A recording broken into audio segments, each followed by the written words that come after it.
Hello বন্ধুরা, আজকে আমি ফিরে এসেছি রাতের একটি ডিনার রেসিপি নিয়ে। এই রেসিপিটা পুষ্টিকর এবং সুস্বাদু। তা এই রেসিপিটা দেখতে গেলে আপনাদের প্রথম থেকে শেষ পর্যন্ত পুরোটাই দেখতে হবে। খুবই সুস্বাদু। রেসিপিটার মূল যে উপকরণ সেটা হলো বিট দিয়ে। বিট তো আমরা অনেকেই খেতে ভালোবাসি না, বিশেষ করে বাচ্চারা একেবারেই খেতে পছন্দ করে না। তা এইরকমভাবে রান্না করে দিলে তারা বুঝতেও পারবে না, খেয়ে নেবে। আসুন দেখে নিন উপকরণ কি কি লাগবে। মেন উপকরণ যেটা, এই বিটগুলোকে আগে সেদ্ধ করে নিয়েছি। কুকারে ভালো করে সেদ্ধ করে নিতে হবে। তারপরে যে উপকরণটা লাগবে সেটা হলো আলু সেদ্ধ। মশলার মধ্যে একটু আদা, লঙ্কা বাটা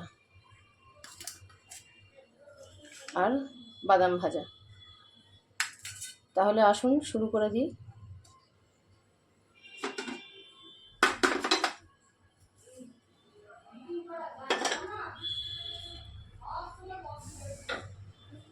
প্রথমে গ্যাসটা জ্বালিয়ে নিলাম।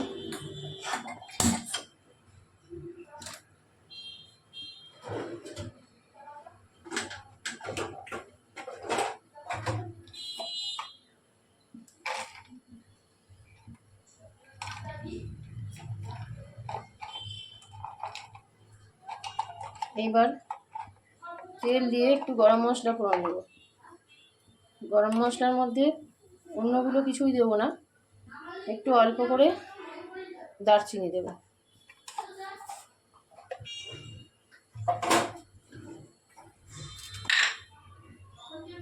প্রথমে তেল দিলাম,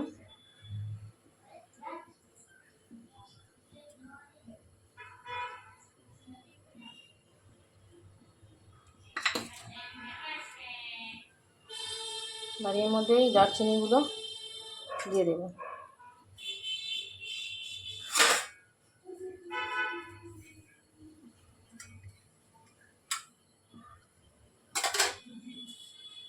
দারচিনিগুলো একটা সুন্দর গন্ধ চলে আসলে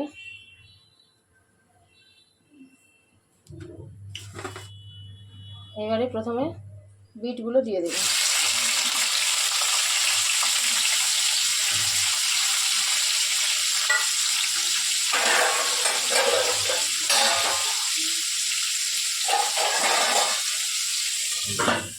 বিটগুলো দিয়ে একটু ঢেকে রাখবো। একটু অল্প ভাজা ভাজা হয়ে এলে তারপরে আলুগুলো দেবো। কারণ বিট যতই সেদ্ধ করে নেওয়া হোক, একটা বিটের মধ্যে একটা শক্ত ভাব থাকে, সেটা একটু তেলে নাড়াচাড়া করে নিলে খানিকটা নরম হবে। তারপরে আলুগুলো দিলে জিনিসটা ভালো হবে।